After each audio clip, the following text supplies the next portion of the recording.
Martino.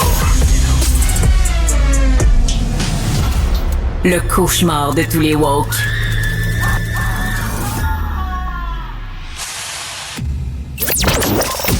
Les drôles se font troller.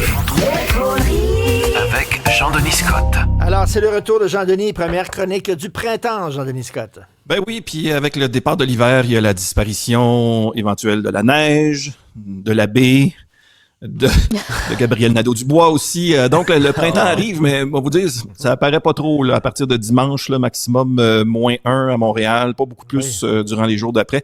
Fait que si vous jouez dehors, réchauffez-vous de temps en temps, là, vous rassemblant autour d'une Tesla en feu. Là, c'est important de pas perdre sa chaleur.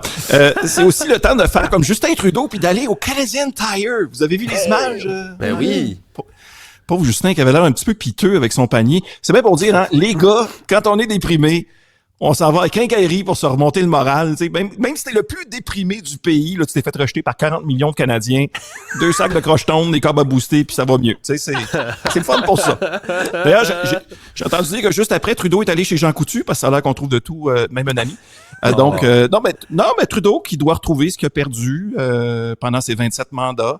D'ailleurs, parlant de ça, ça a l'air qu'il magasine aussi chez Canadian Tinder, selon des sources fiables. On verra si ça s'avère vrai. Et là, cher trio, est-ce que vous êtes prêts pour les élections? Dites-moi.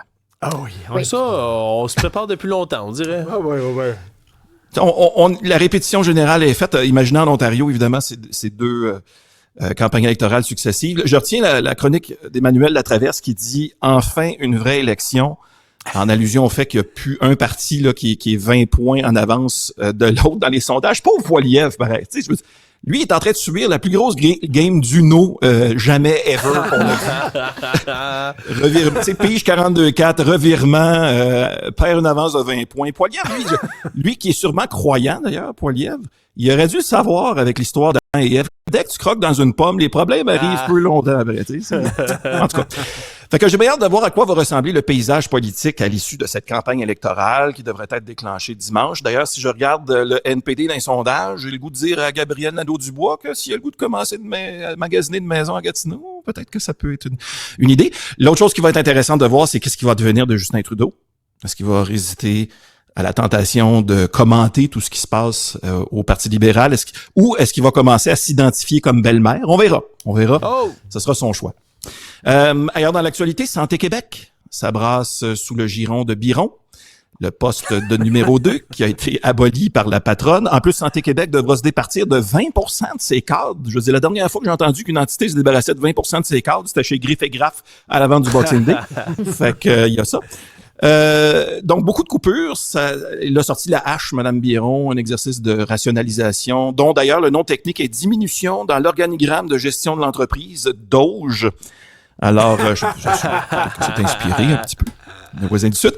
Parlant de nos voisins du Sud, il y a Elon et Donald dans l'administration Trump qui a choisi d'identifier les actes de vandalisme contre les concessionnaires Tesla de actes de terrorisme intérieur. Soyez avertis.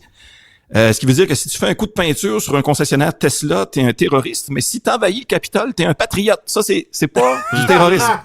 Ouais. Les concessionnaires, non, pas touche, mais le Capitole, ça, si tu veux, ça va. Comment est-ce qu'on peut être capable de rationaliser cette logique-là? Je peux pas comprendre, honnêtement. Je pense que les astronautes, ils étaient pas pris dans la station spatiale. Ils voulaient juste pas revenir sur cette planète-là. Étrange. D'ailleurs, on parlait de Tesla. C'est vraiment pas une bonne passe pour la compagnie. Cette semaine, il y a un paquet de Cybertruck qui se sont fait vandaliser, graffiner, bosser, remplir de poubelles. Puis les camions étaient plus beaux après tous ces gestes-là. Et là, cette semaine, il y a eu un rappel pour pratiquement tous les Cybertrucks qui ont été construits. Parce que le panneau du toit peut se détacher quand tu roules à 120 sur l'autoroute. Fait que contrairement aux actions de la compagnie, les toits s'envolent. Au moins les vitres teintées, je vous rassure, elles sont solidement installées. Donc, personne peut être au volant d'une Tesla en étant reconnu. Fait que ça, c'est correct. Vous restez incognito. Ça, c'est la bonne nouvelle. Ni vu ni connu. Puis là, on apprenait cette semaine qu'à part peut-être quelques magasins au Québec, c'est pas juste la fin de l'histoire d'amour entre les automobilistes et Tesla, c'est peut-être la fin de l'histoire d'amour entre les consommateurs et l'abbé Alors, j'aime pas ça faire ça, mais je l'avais dit que de ramener Zellers dans la baie, mais sans le petit resto Zellers, c'était une grave erreur. Une grave erreur.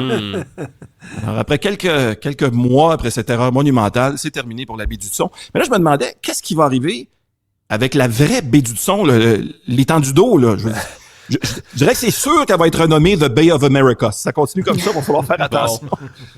Parce que là, bon, il y a ce risque-là. Pourtant, tout ce qui aurait manqué à la baie, c'est une bonne ritournelle publicitaire. Je ne sais pas si vous l'avez entendu, mais il y a Rona qui a sorti un excellent jingle pub cette semaine dans leur toute nouvelle campagne que voici.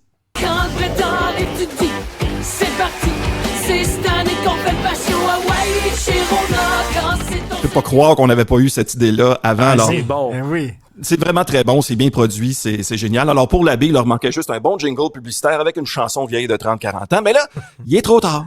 Il est trop tard. Si on faisait un jingle sur une toune d'il y a 30-40 ans, ce serait sur le fait qu'on ferme la baie puis ça sonnerait à peu près de même. Ferme la baie, ferme la baie, ferme la baie. Ouais. Ou encore un jingle bilingue qui sonnerait comme ceci. I think it's time to close the bay. Ils savent pas où ils ont mis les sous. Pour ceux qui ont de l'argent pour se payer une agence de pub qui peut faire ça, par exemple. Écoute, j'adore ce que tu dis. De la peinture sur une succursale d'automobile, c'est du terrorisme, mais rentrer armé au Capitole et tirer sur des policiers, t'es un patriote. C'est vraiment non seulement bon. correct, mais t'es un patriote.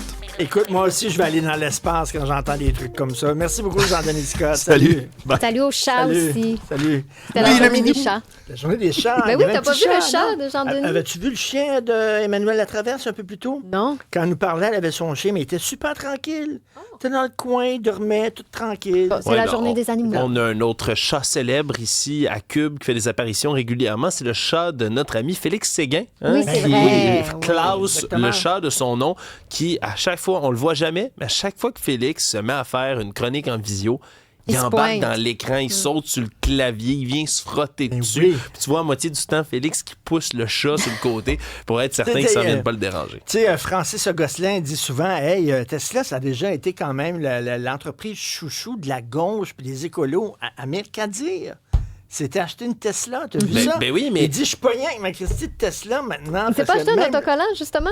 Ben, je sais pas. Ouais. Même I lui, bought avait une this Tesla. before Elon went crazy. Hein? C'est les autocollants ça. qui sont Ah oui, devenus. c'est Là, ça. j'ai acheté cette voiture, cette Tesla avant qu'Elon devienne fou. Ça a fait fureur. C'était dans les ventes top d'Amazon pendant un petit bout. Non, mais c'est spécial. Puis après ça, tu joues à des jeux stupides, tu gagnes des prix stupides. C'est ça qu'Elon fait en ce moment. Merci beaucoup à tout le monde qui a écouté l'émission. Jean-Philippe Leroux à la réalisation, la mise en onde. Max-Émile Sayer, journaliste recherchiste, gardien du temps impitoyable. Et Maxime Lavoie à la mise en ligne. Bon week-end tout le monde.